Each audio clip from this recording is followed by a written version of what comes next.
Punto 3. Los profesores de tecnología. 3.1. Desafíos por asumir. He mencionado a usted los problemas y desafíos que enfrentamos como sociedad y en ella como sistema educacional tecnológico. Ahora es el momento que reflexionemos sobre los desafíos que como profesores de tecnología podríamos, o tal vez no, dependerá de cada uno, asumir y desarrollar en nuestras aulas con nuestros alumnos y alumnas.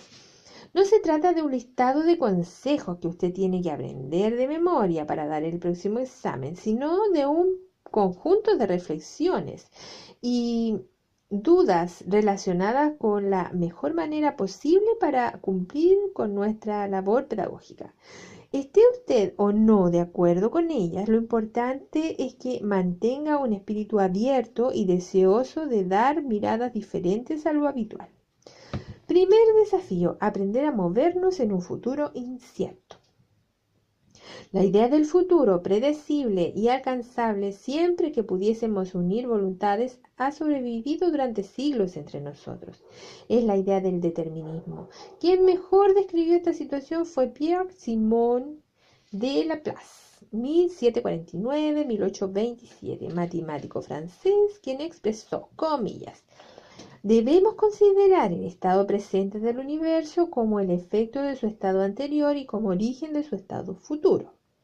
Un ser superior que pudiese en este momento conocer todas las fuerzas que están actuando en la naturaleza y la situación de las cosas y seres que las generan, y si además fuese lo bastante poderoso como para realizar el análisis matemático de todas las situaciones y los movimientos, podría prever el futuro con exactitud, no siendo nada incierto para él. Tal como conoce el pasado, podría conocer el futuro. El ser humano, en sus avances del conocimiento de la mecánica, la geometría y la astronomía, puede representar un pálido ejemplo de ese ser superior. Cierre de comillas. Como usted sabe, esa época de las certezas, del determinismo, de los paradigmas inamovibles, de la planificación como instrumento para la modificación automática del presente hacia un futuro esplendor ha terminado. Conceptos como desarrollo creciente, progreso, ya leyó la forma como son cuestionados. Pero no solamente el futuro es incierto, la verdad es que el presente también es desconocido para la mayoría. Constantemente se producen situaciones en todos lados. Muchos se disponen a tomar decisiones desconocidas para nosotros. La información no solo es parcial, sino también intencionada y es conocida en parte y a veces analizada por los pocos que leen libros, diarios o revistas. Al respecto, lo invito a reflexionar sobre la idea que expresa el siguiente párrafo, comillas. La experiencia del siglo XX nos dice que renunciemos al Mesías histórico, a la salvación eterna, al sacrificio de generaciones por el futuro. Nos dice que abandonemos el sueño de un futuro radiante y que no volvamos al sueño de un pasado feliz. Es preciso ir todavía más lejos. Estamos en un mundo donde los conflictos no se pueden eliminar, donde los procesos de desorganización y reorganización están vinculados aún siendo antagónicos. Estamos perdidos en un mundo condenado a la muerte. Debemos rechazar la utopía de un mundo de armonía, de reconciliación, del que estaría ausente no solo la desgracia, sino incluso el aburrimiento. Esa utopía lleva en su seno no solo la ilusión religiosa de la salvación, sino también la racionalización y lo funcional que son formas delirantes de la razón occidental. Por fortuna existe una utopía buena que nos evoca un estado actualmente imposible de realizar, pero que no sería irrealizable después, como la supresión de guerras entre naciones, la constitución de una confederación planetaria, el acceso de todos los humanos a la conciencia de su condición terrenal y a la cualidad del ciudadano del mundo. Necesitamos proyectarnos en un futuro posible, aunque improbable hoy. Pero debiéramos poder vivir sin sacrificar el presente por el futuro, sin abandonarnos tampoco al pasado. Necesitamos conservar nuestra herencia cultural, necesitamos mantener la fidelidad a nuestras raíces. Debemos conquistar de todos modos nuestro presente, es decir, vivir en un modo no solo utilitario y funcional, sino también de un modo poético, siendo el estado poético aquel al que nos hacen acceder el amor, la comunidad, la fiesta, el júbilo, que culmina en éxtasis. Del mismo modo, debemos vivir tanto más plenamente cuanto raros e inesperados son los éxtasis de la historia, esos momentos de ruptura de cadenas y coacciones, de liberación y de fiesta, de comunicación y comunión, de alegría colectiva y que por su propia naturaleza no pueden durar. Cierre de comillas. El primer desafío, saber movernos en un futuro incierto, está planeado y sus elementos centrales junto con posibles soluciones, pienso, están muy bien descritos en este párrafo. Un segundo desafío, construcción de redes de relaciones. En páginas anteriores le he hablado de la construcción de estas redes, ¿recuerda? Este problema tiene que ver directamente con la construcción de la red de relaciones entre los seres vivos profundamente destrozada por la dictadura militar. Y no me refiero a las redes fáciles, naturales, cotidianas de los amigos o familiares, sino a las que constituyen conscientemente a partir del concepto de solidaridad, de trabajo en equipo, de búsqueda colectiva de soluciones a los problemas cotidianos, estén ellos en el trabajo, en el proceso de enseñanza, aprendizaje o en la familia. Ya le he comentado el papel esencial que tiene el profesor en esta reconstrucción y los poderosos instrumentos metodológicos, algunos ya le describí, que pueden tener entre manos. El espacio de la sala de clases donde usted labora cada día se configura con sus alumnos.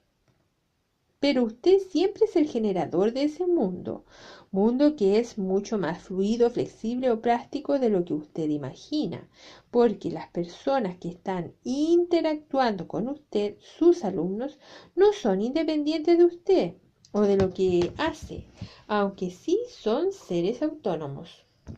Muchos profesores tratan de manejar ese mundo cambiante que es el aula, tratando de estabilizar las relaciones interpersonales con sus alumnos mediante el fácil expediente de colocarles un cartel mental a cada estudiante. Este es inteligente, este es flojo, este es limitado, este es conflictivo. Al hacerlo está limitando automáticamente las posibilidades de cambio de ellos e impidiendo la construcción de una red de relaciones estimulante y positiva para el proceso de enseñanza-aprendizaje. La construcción de un espacio de convivencia positivo, cuestión esencial si el profesor aspira a que luego de egresados sus alumnos sean personas interesadas y entusiasmadas por construir permanentemente redes sociales solidarias.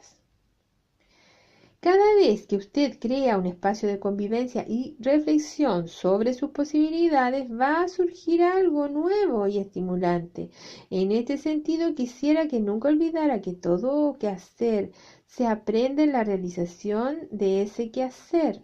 De modo que cuando usted propone a sus alumnos un quehacer discursivo, los alumnos aprendan solo discursos. Si el quehacer es manual, aprenderán manualidades. Si el quehacer es de repetición mecánica de procesos, los alumnos van a ser individuos pasivos sin iniciativa, salvo los inconformistas, que siempre los hay. Si el quehacer se propone a base de preguntas que los alumnos van a tratar de contestar, usted está formando personas con capacidad para plantearse preguntas. El principio pedagógico esencial que estoy tratando de explicarle es que todo conocimiento aprendido fluye de nuestro modo de ser, de vivir, de ver la naturaleza, de actuar sobre ella. Por lo tanto, ese conocimiento aprendido es siempre multidimensional. Actúa sobre muchos más aspectos de lo que un profesor puede imaginar. En otras palabras, cuando usted enseña tecnología, está enseñando muchas cosas más, algunas de las cuales ni siquiera usted mismo puede percibir en ese instante. Ahora bien, ¿cómo puede usted construir un espacio de convivencia estimulante y positivo? Lo esencial es aceptar al otro, aceptar legitimidad del otro. Por ejemplo, si usted piensa que Juan hace algo más porque es flojo, no, hace algo mal porque es flojo, su conducta como profesor ante ese alumno va a ser coherente y lo va a rechazar, lo va a negar. Pero si piensa que Juan hizo algo mal porque aún no ha alcanzado la práctica mínima para hacer bien las cosas, su relación con él va a ser distinta, ya que la dificultad está en el nivel de práctica alcanzada y no en su ser. En el primer caso, usted tratará de corregir al niño, pero rechazándolo, negándolo. En el segundo, corrigiendo la práctica de Juan, lo está aceptando. Quiero señalarle para su reflexión que esto es una cuestión fundamental en todo proceso de enseñanza-aprendizaje y usted tiene que darse cuenta y aprender a distinguir entre ambas acciones, la de negar al alumno o alumna y la de corregir su práctica, eligiendo siempre la última. Lo anterior tiene que ver con algo que en los últimos años se ha estudiado y reflexionado mucho: cuál es el rol de las emociones en la forma de actuar de las personas, y la conclusión obtenida es que lo humano y sus interrelaciones no se constituyen solamente desde lo racional. Veamos lo que nos dice al respecto el maestro Humberto Maturana, comillas. Las emociones tienen una presencia que abre un camino a la responsabilidad en el vivir. Pienso que al niño hay que invitarlo a respetar sus emociones, su emocionar, no pedirle que lo controle o niegue. Tenemos miedo de las emociones porque las consideramos ruptura de la razón y queremos controlarlas. Creo que el deseo de controlar las emociones tiene que ver con nuestra cultura orientada a la dicotomía de lo bueno y lo malo. Se enfatiza como línea central de la vida la lucha entre el bien y el mal, lo bueno y lo malo. Lo malo tiene una presencia enorme, no como una falla circunstancial o como un error, sino como algo constitutivo. Ahora, desde el momento en que uno mira a los seres humanos constituidos en lo bueno y lo malo y se vive en la lucha entre el bien y el mal, se pierde la confianza en lo humano y en lo natural. Los seres humanos son malos, se dice entonces entonces no son confiables. La educación pasa a ser un modo de controlar la maldad, tal vez también de guiar hacia la bondad, pero sobre todo de controlar la maldad. En un momento histórico como el nuestro, descendiente del periodo histórico de la Ilustración, parece que la maldad se controla con la razón y que la razón nos acerca a lo bueno. El resultado es que vivimos en lucha contra las emociones en el supuesto de que ellas nos alejan de la razón y nos acercan a lo arbitrario, que es lo malo. Esta desconfianza yo no la tengo porque creo que lo humano no se constituye en la lucha entre el bien y el mal. Yo tengo confianza en la biología, en particular en la biología del amor, que es fundamento de lo social.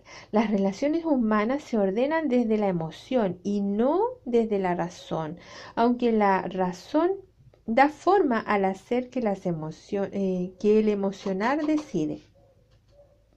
Yo diría que lo que uno tiene que hacer es respetar las emociones de los niños, con lo cual uno respeta su dignidad y les permite conocerlas, abriendo paso a su ser responsable frente a ellas.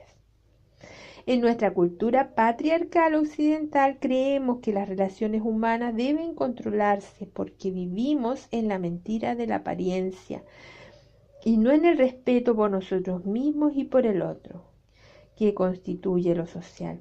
precisamente porque vivimos en la dicotomía del bien y del mal como condición trascendente y precisamente porque vivimos así, no vivimos en la responsabilidad de nuestros actos. Cierre de comillas. El vivir en una cultura centrada en la distinción entre el bien y el mal, nos dice el profesor Maturana, hace que las personas, en particular los profesores, diría yo, exijan obediencia y por lo tanto vivan en la desconfianza. Al vivir en la desconfianza no es posible constituir lo social, no es posible constituir redes sociales, ya que éstas se fundamentan en la confianza. El aprender a hacerla se da en la convivencia, porque el aprender se da de una manera o de otra, en las transformaciones que tienen lugar en la convivencia, es decir, en la aceptación mutua, en la confianza mutua. El método para alcanzar esto es la conversación, el diálogo, el trabajar en grupo, no tanto para obtener un resultado específico, sino para aprender a fondo cada proceso que lleva al resultado. Por ejemplo, si usted en el taller de electricidad les pide a los alumnos que formen grupos para la construcción de un timbre, más que el resultado final del trabajo realizado por cada grupo, lo importante será que aprendan y tengan claro para cada proceso que desarrollaron en la construcción del timbre y en esos procesos, ¿qué discutieron? ¿Qué acordaron? ¿Cómo adoptaron? ¿Y por qué una decisión? Etcétera. Es lo que usted tiene que evaluar constantemente. Se trata en definitiva de que el proceso de construir un timbre eléctrico sea satisfactorio en sí. Si sus alumnos aprenden a vivir de manera que los procesos de realización de lo que ellos van a obtener sea satisfactorio en sí, estará dando saltos gigantescos para formar futuros ciudadanos democráticos, solidarios, respetuosos de los demás y sobre todo confiados en sí mismos y en los demás para construir una sociedad mejor que la actual.